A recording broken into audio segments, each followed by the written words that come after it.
What's up, guys? Want to come with you and talk about maybe a more controversial topic. Hopefully, nobody gets offended. So I don't want to have to issue a trigger warning or anything.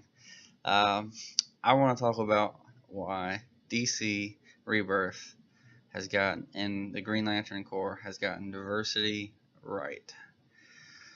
Um, so there's uh, kind of this myth that goes around that comic books haven't been diverse, and I mean they've always been diverse. They've always had a diverse structure of characters. And sure, like in the earliest days, there was uh, a lot of white men, but that's people write who they write, and as time developed, more characters came, and we have a whole plethora of different kinds of characters and different kinds of people, and that's great. I love it. I mean, you gotta start somewhere, but it's nice that the universes have expanded so much with Marvel and DC, that we have huge variety of different kinds of characters, all sorts of walks of life. So you have people who differ politically,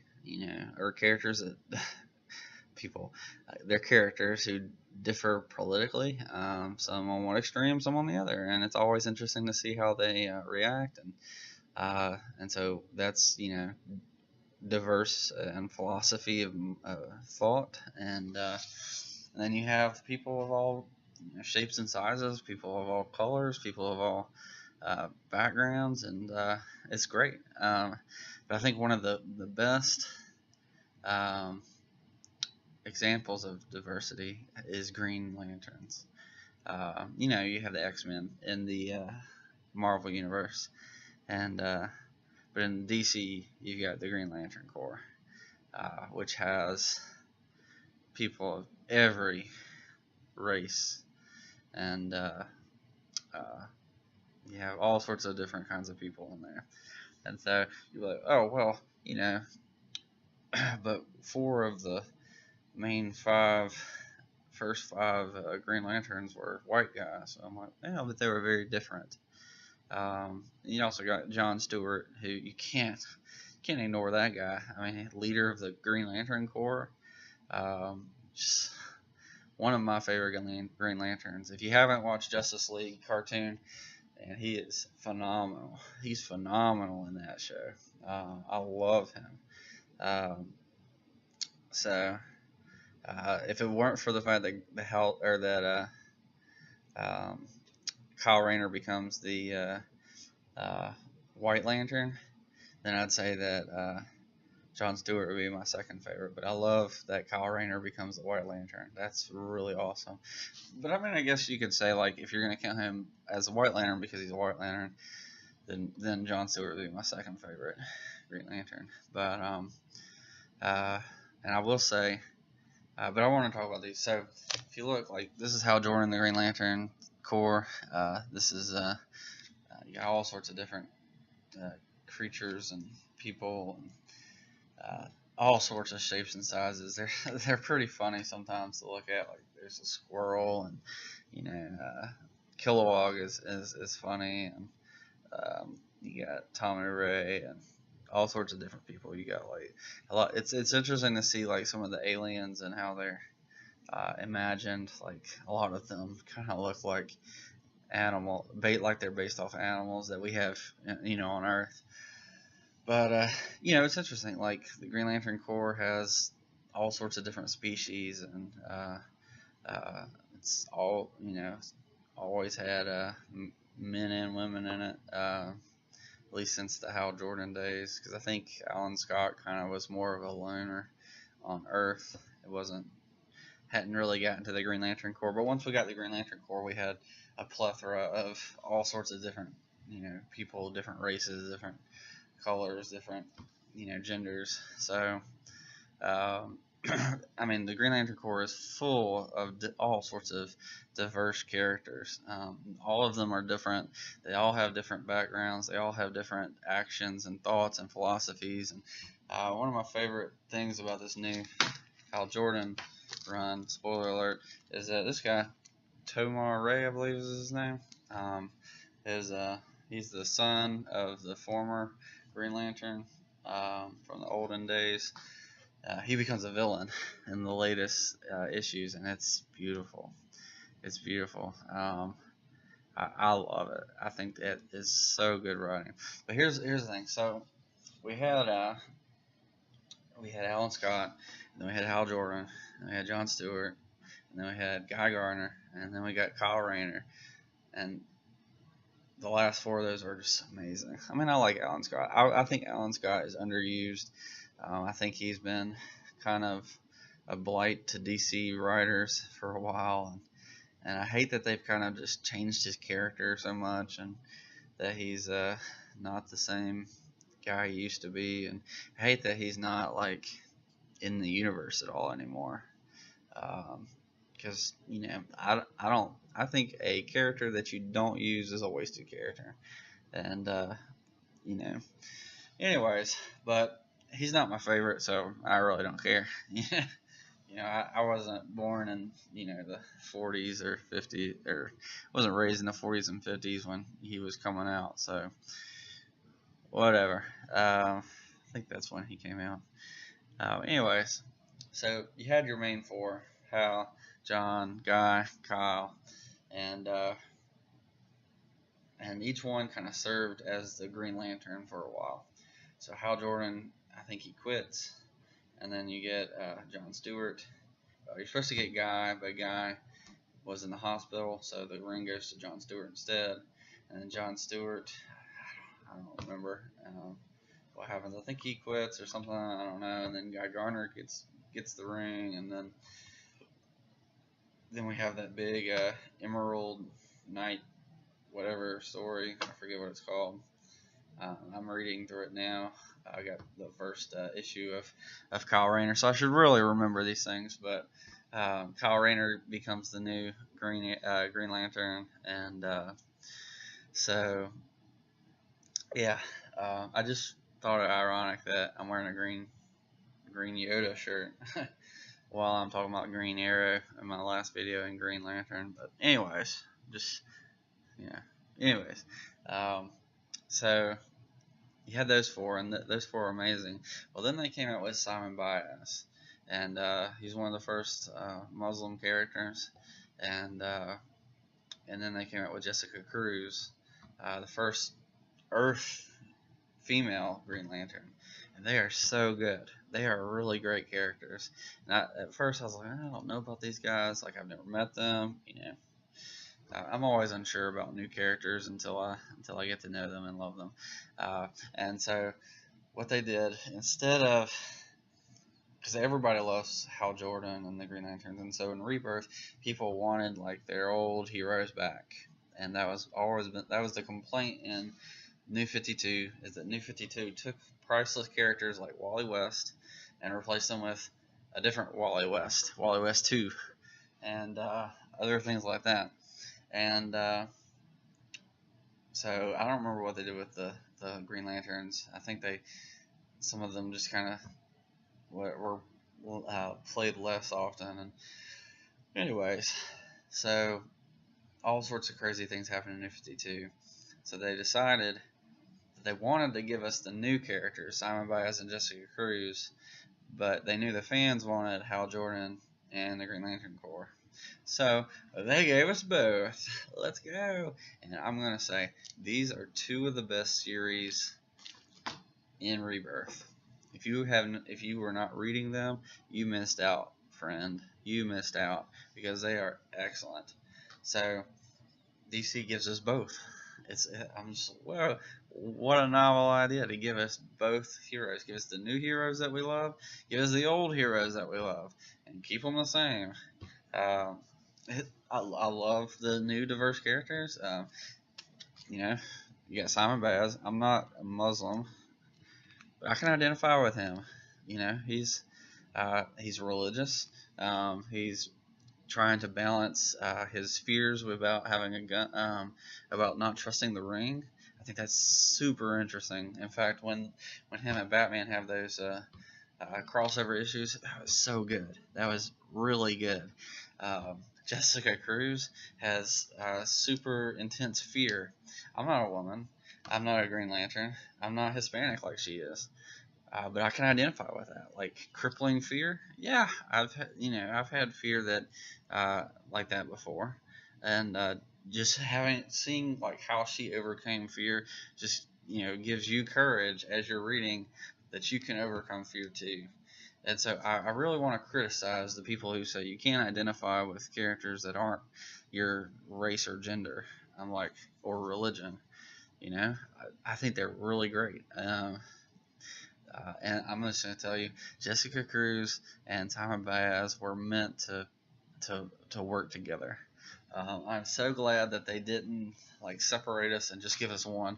I'm so glad they gave us two because it has been an amazing ride. Green Lanterns is one of my favorite runs in Rebirth, and it is so good. There's been a couple stories where a new writer would come in and kind of mess things up, and it would be boring. But that happens on a lot of runs. They have fill-in issues and stuff. But overall, it's been excellent. It's been really fun to see the two grow. You really get to love the characters, and you're like, oh man, I feel for them. Like, I want them to grow, and I'm watching them grow, and I'm starting to love how they are characters. And man, it's so good. It's so good. So if you haven't read Green Lanterns, I think they've come out with a trade. Go buy it. It's so good. Hal Jordan and the Green Lanterns gave us the other half that we wanted. We wanted the new characters because we like the new characters. But we want the old characters too. Hal Jordan and the Green Lantern Corps. So it was interesting because Hal Jordan's kind of off on his own, and then they also had like the Green Lantern Corps.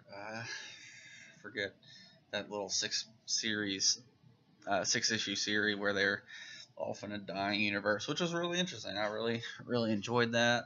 I think then it was just I don't remember if Kyle was in it because he was still the White Lantern at the time. Spoiler alert: he no longer the White Lantern. I was devastated. And why hasn't Rebirth addressed a lot of this? We're still waiting. They don't even have. I don't know. Anyways, give me the White Lantern back. I want Kyle Rayner as the White Lantern. Anyways, John Stewart and you have Guy Gardner and Kilowog and some of the other Corps, and they're out in another universe trying to survive, trying to get back home. Really interesting story. Hal Jordan's running around creating his own ring out of his own willpower.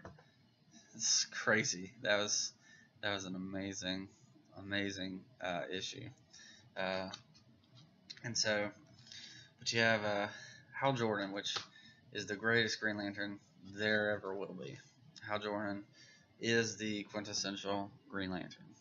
But that doesn't mean that you can't write other good, interesting Green Lanterns. Each of them have their own quirks. So you have John Stewart. He is the most military, the best leader of all the Green Lanterns. Hal Jordan, he's a good soldier, but he's not the best leader because he runs in with his emotions and he always goes in head first over his head because he has the willpower.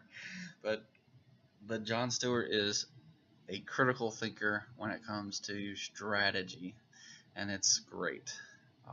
I love it. He is destined to lead the Green Lantern Corps. And if he's not leading the Green Lantern Corps, he should be leading the Justice League.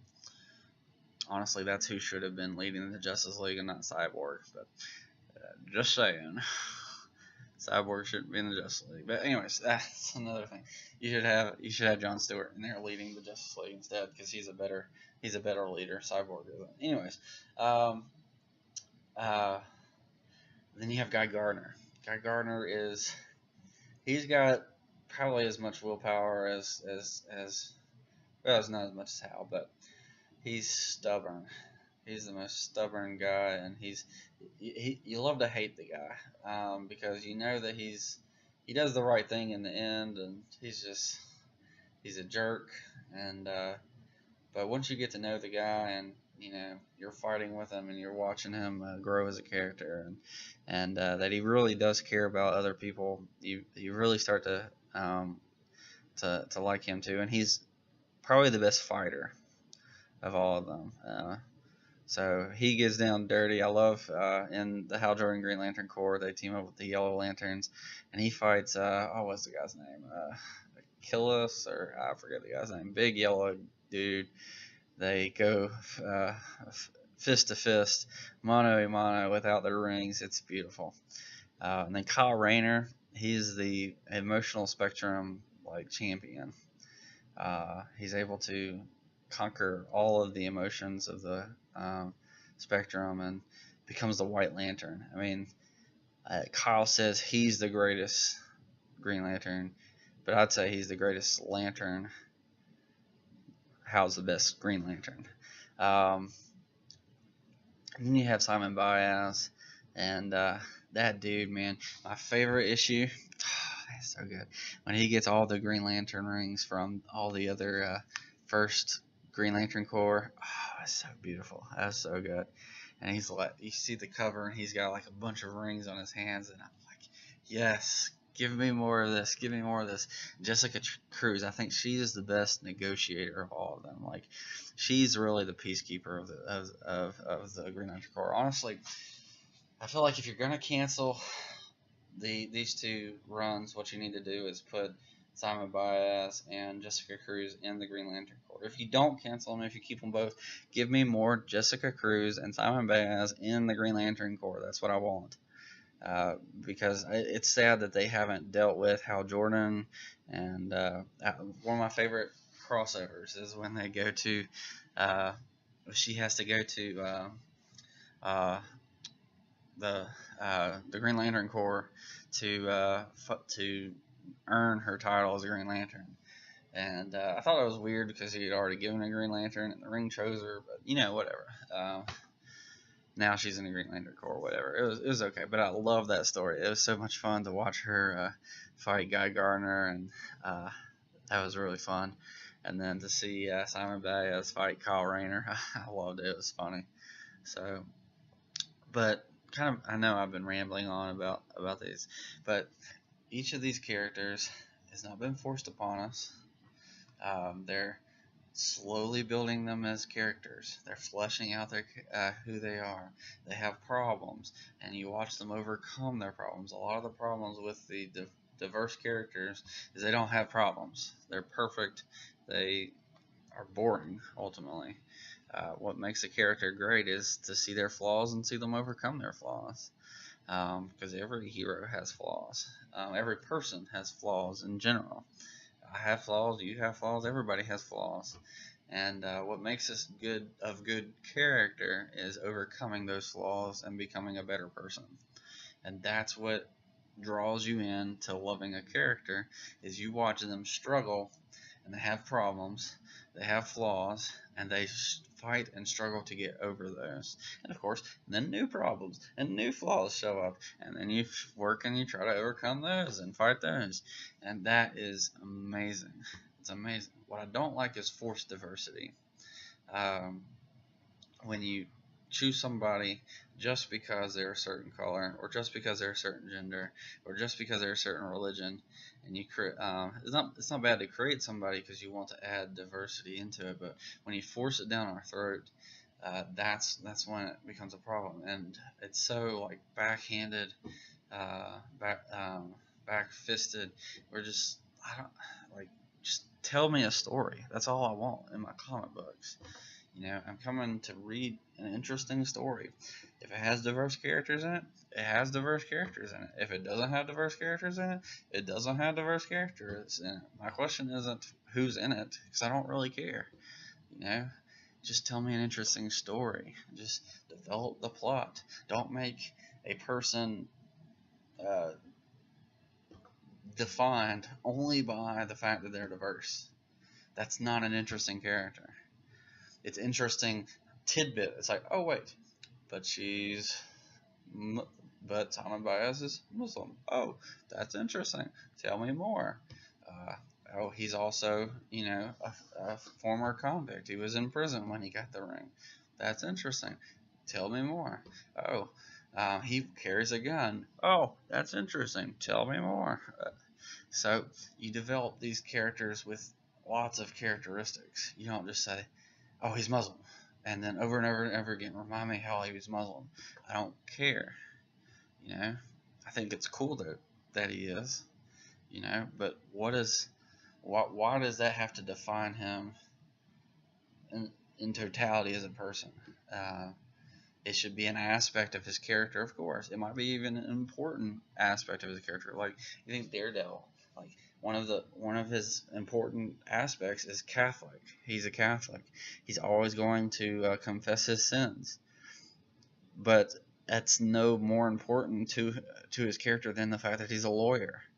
It's no more important to his character than it is that he's blind.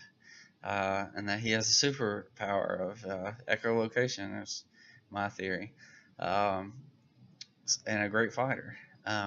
All of those are equal parts of his character that fit into one person, and develop them all. Like, don't just focus all over and over and over and over and over again that, oh, he's Catholic, he's Catholic, he's Catholic, he's Catholic, or oh, he's blind, he's blind, he's blind, he's blind. Tell me more about the other things too. Like, I want to see the whole character. I want to see how, like, all the aspects of who the character is, not just the one that you're focused specifically on to make it diverse. I don't like to force diversity. I like diversity. I like lots of different characters of different backgrounds, of different to tell different stories. I think that's beautiful. I think that's wonderful. But don't like force it. Don't be so like heavy-handed. Just let the story tell itself. Just naturally bring it out and bring it through the character. Oh, you see that he's Catholic. Oh, that's part of Daredevil's character. Oh, you see that Jessica Cruz is a woman. Obviously. Oh, she's Hispanic. She has a little bit of this flavor into her character. Oh, she has a phobia. They show a little bit of that flavor into her character. You know, give me some of that. Just ease it in. It's all in good storytelling. And if you're not doing good storytelling, then why would we want to read your books? I think, and I think one of the I might get right over the coals for this. One character I think is done well is Miles Morales Spider-Man. I love Miles Morales Spider-Man. I like him probably better than Peter Parker, only because Peter Parker's been around for so long, like you just run out of stories to tell about him. But Miles Morales is new, but he's got a lot of the same characteristics that Peter Parker does, and so we can kind of get that old feel of Peter Parker, but having Peter Parker as a mentor to somebody who's almost like Peter Parker but different, and so we get a new take on the character. And I know some people love Peter Parker, and I love Peter Parker. I like Miles Morales better. I think he's more interesting. But especially in the Ultimate Universe where Peter Parker's dead. So he sees Peter Parker. I think it's the Ultimate Universe. I'm not as well tuned in Marvel, but he sees that Spider-Man's dead, so he becomes Spider-Man himself. Once he has his powers and stuff. I think that's awesome. I think that's really cool. But I think one that's been wasted is I feel like is Kamala Khan.